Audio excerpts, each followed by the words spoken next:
Oh, sunshine. Someone told a lie about you, and you're still standing? Well, well, well. Pull up a chair, because this is my favorite kind of story. You've been hauling something around, haven't you? Not in your hands, not on your back. No, no. It's stitched into every room you walk into, every conversation that goes quiet when you show up. Somebody looked you dead in the face, smiled real pretty, and then went behind your back and built a whole haunted house out of thin air. Not a little fib, not some oops, I misspoke situation you could iron out over brunch. A deliberate, premeditated fabrication. A deliberate, premeditated fabrication. And here's the part that really gets under the skin, the part that simmers. They didn't whisper it to one person and call it a day. They threaded that fiction into every conversation like poison into a water supply, dropped it in group chats with surgical precision, made sure it metastasized before you even knew there was a diagnosis. They set the stage so that by the time you walked into any room, the jury had already deliberated, the verdict was already in, and nobody had bothered to let you testify, and the whole trial based on something you never did, never said, never were. See, here's what's actually hilarious. And I do mean hilarious because I find this stuff genuinely entertaining. They looked at your mind, your sharpness, your ability to read a room the way most people read a billboard, and they were not impressed, darling. They were terrified. Because people who build their little kingdoms on quicksand, they get real twitchy around anyone who can feel the ground shifting. So they did what every small, fragile, low-key, unhinged person does when they bump into someone who actually has the range. They tried to shrink you. They tried to slap labels on you. Unstable, unreliable, maybe a little bit feral, and for a while, maybe weeks, maybe months, maybe longer. That narrative hit. But here's what they fumbled, what they absolutely did not stress test in their little scheme. They forgot that the same sharpness, the same big brain energy that made them want to dismantle you, that's the exact same thing keeping your spine straight right now. You've got pattern recognition that would make a detective jealous. You've clocked these exact moves before, again and again, and now you read them like subtitles on a screen you've watched 100 times. You want the truth? It's not in what we were just saying. Most people rot. Anomalies evolve. Which are you? Find your answers in my book. Grab it from the description or pinned comment of this video. Anyway, back to the madness. You've watched people operating from pure panic. Watch them scramble like roaches when someone flips the light switch on their little narrative. Watch them double down on fiction when reality starts tapping on the window. And because you understand this architecture so deeply, you've built something that absolutely wrecks people like them. You learn to stop needing their applause.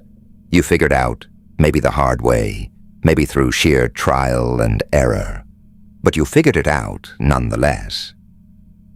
That being popular and being authentic are basically two different zip codes, and you chose yourself while they were out there doing their little press tour, telling anyone with ears that you were chaotic or unhinged or villain-coded. You were just living, not performing, not running a PR campaign from your notes app, just existing inside your own integrity. And honestly, that's probably what sent them absolutely spiraling.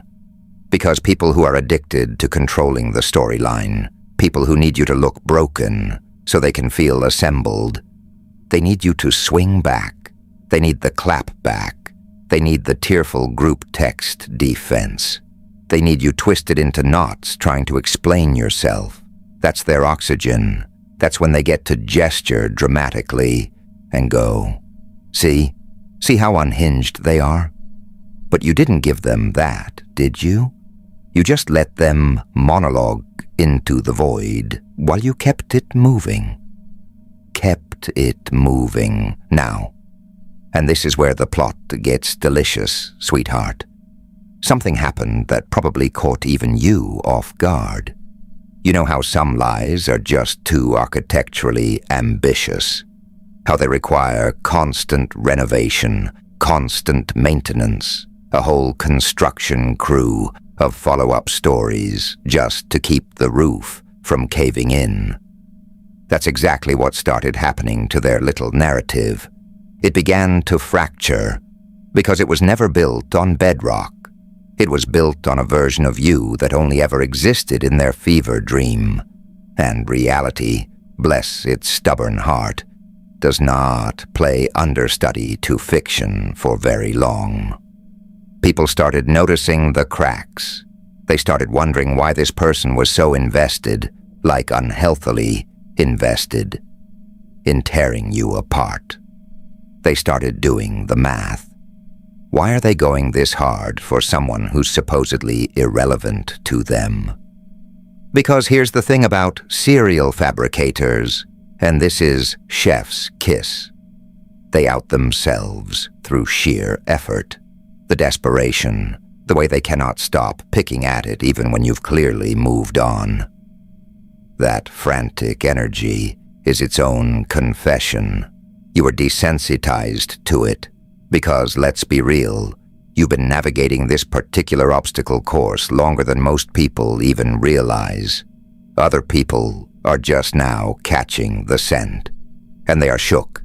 They are uncomfortable. They are sitting with the question, what kind of person puts this much energy into demolishing someone for reasons that don't add up? Don't add up at all. And the answer, drumroll, please, is someone who's crumbling from the inside out. Someone who's hiding something they can't afford to have excavated. Because while they were laser-focused on making you look unraveled, they were actually just directing a spotlight at their own mess. The very things they pinned on you, the instability, the obsession, the inability to release the grip. Those were their symptoms all along. Textbook projection, baby. Textbook projection. You probably clocked it before anyone else because, of course, you did. You saw through the performance early, which is precisely why you became their problem. Not because you did a single thing wrong, but because you witnessed something true about them. Something they were not prepared for daylight to touch. They were guarding something ugly, something raw, something they couldn't stand to see reflected back. And people wired like that, when they run into someone with genuine clarity, someone who can't be gaslit, who sees through the smoke. They either try to recruit you, or they try to wreck you. In your case, they chose demolition. But here's the cosmic joke about choosing demolition when you're already structurally compromised, when you're already propping up a lie, when you're already carrying shame like a second skeleton. It boomerangs. It always boomerangs. It always boomerangs. The only variable is timing. That's it. What you started clocking over time is that their stories stopped computing for other people. Someone would repeat their little narrative about you, and you could literally watch the skepticism bloom across their face like a slow-motion meme. You didn't even have to mount a defense. No. You just had to show up as yourself. Steady, rooted, moving forward with intention. And that was enough. And that is enough. The gap between who they said you were and who you actually are got so cartoonishly wide that people felt embarrassed for having bought the story in the first place. They started rewinding the tape. They started cross-referencing conversations. They started noticing that every single time something went sideways around this person, there was a preloaded excuse ready to deploy. And the scapegoat? The scapegoat kept being you. What really tipped the scales, though, and this is the plot twist, treasure, was when they couldn't resist their own worst instincts, when they pushed too far, when they got so starved for validation of their narrative, so committed to making the story a stick, that they accidentally pulled back the curtain on the actual reason they came for you in the first place. Maybe they let some remark about your success slip that exposed the envy underneath. Maybe they made an accusation so oddly specific that it boomeranged right back to something they themselves had done. Maybe they just kept layering, kept embellishing, kept adding seasoning until the whole dish was inedible and nobody could pretend it tasted right. People started asking questions they should have asked from jump. Questions like, what does this person actually get out of this? Why is this still their main character arc? And most importantly, what are they trying to distract us from? And that, my friend, is when the dominoes started falling fast. People who'd swallowed the story without chewing started comparing receipts. They started realizing the math wasn't mathing. The person they knew in private, the real, actual, living, breathing you, didn't match the caricature that had been spray-painted for public consumption. You didn't blow up. You didn't lose the plot. You didn't do a single thing they predicted. You just kept being you. Kept moving. Kept your peace. Kept your peace. And in an era where everybody's starving for something real, where people are bone-tired of theater and manipulation and narrative chess, your silence hit harder than any rebuttal ever could have. And here's the wildest part.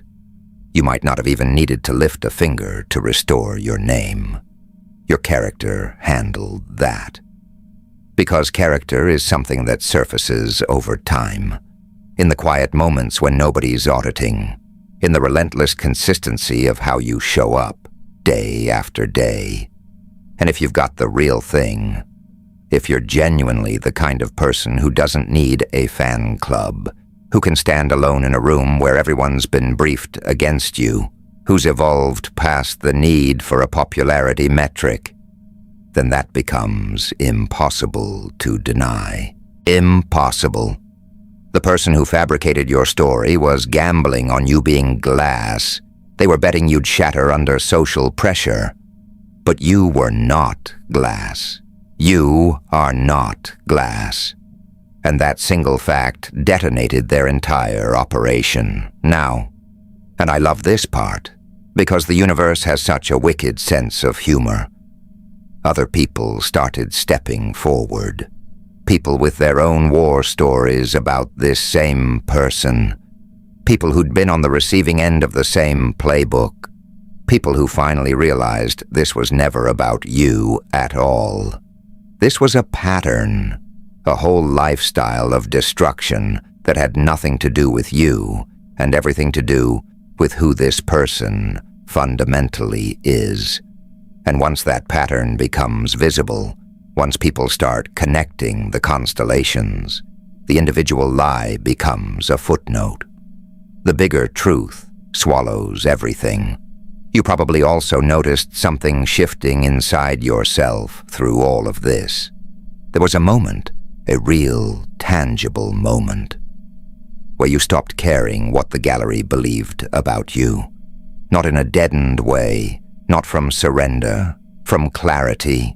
You realized that the people who genuinely matter to you, the people whose judgment you actually respect, they know exactly who you are. They've sat with you in your worst moments and your best. Their read on your character isn't built from gossip or second-hand smoke. It's built from direct, unfiltered experience with the actual you. And for the rest, the periphery, the background characters, What they believe about you has exactly zero jurisdiction over your trajectory. It only has voltage if you plug into it. There's this beautiful, chaotic thing that happens when someone who's been trying to take you out suddenly realizes their whole strategy is bricking. They become visible in their desperation in ways they never were before. They can't help themselves. They keep escalating, keep switching tactics, keep throwing spaghetti at the wall because they are simply not equipped for a world where their usual tricks don't land. But every escalation, every new angle, every desperate pivot just exposes them further. Shows people exactly what they're made of. Shows people exactly how far they'll go. Shows people that this is not a character you want in your orbit. What you're probably sitting with right now, as the whole landscape rearranges itself, is a strange cocktail of feelings. There's relief, obviously. There's the satisfaction of vindication, of being proven right, of watching reality finally do the job you refused to do for it. But there's probably also something quieter underneath. Maybe a little bit of sadness about what this person was willing to torch. What they were willing to sacrifice at the altar of making you look bad. Because usually, someone doesn't go this nuclear unless they're running from something catastrophic in their own story. They don't need your world to implode unless theirs is already mid-collapse. They don't need you to look unstable unless they're white-knuckling their own composure with everything they've got. It's always projection, always. And here, my dear, is possibly the most important thing in this entire twisted little saga.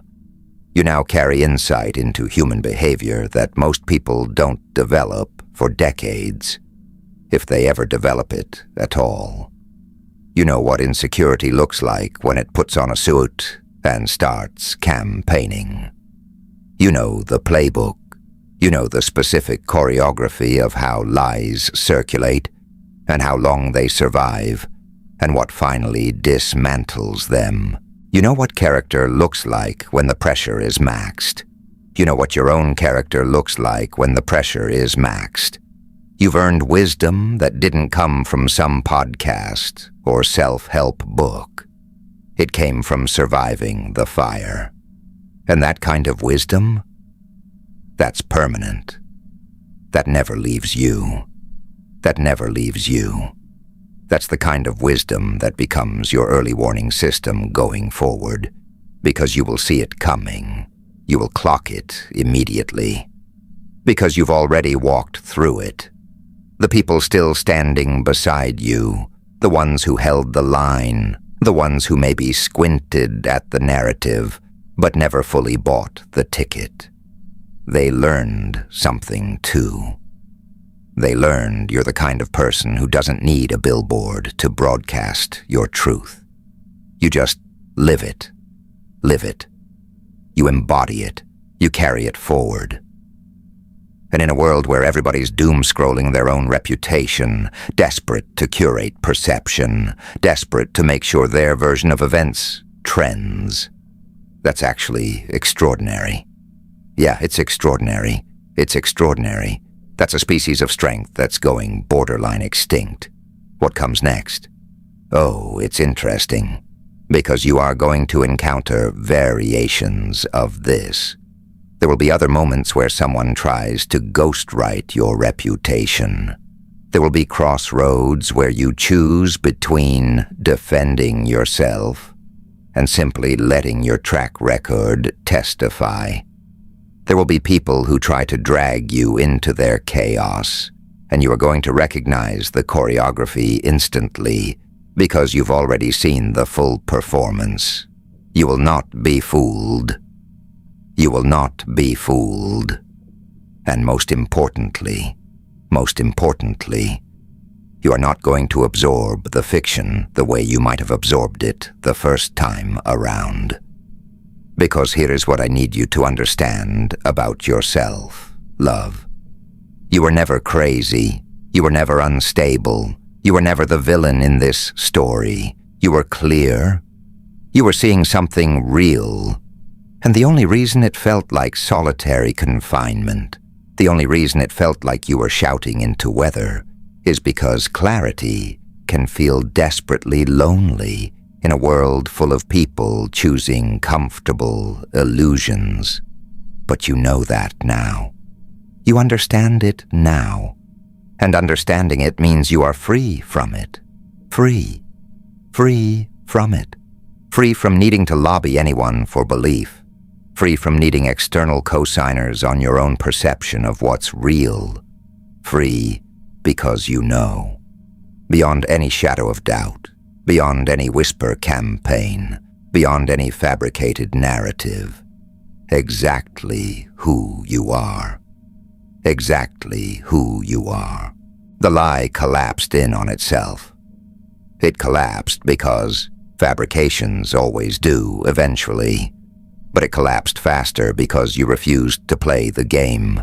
You didn't try to outperform fiction with computing fiction.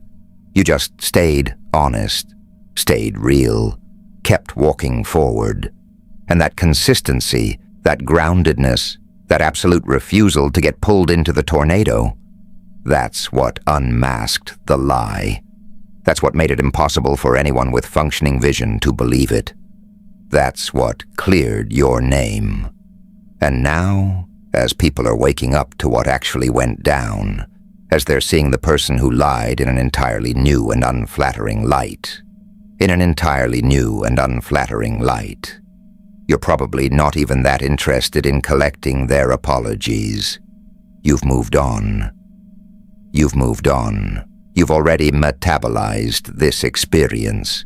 You're already looking at what's next. Because that's the thing about people with real character. They don't need the world to grovel. They just keep moving. Just keep moving. And they know. Oh, they know. They are free.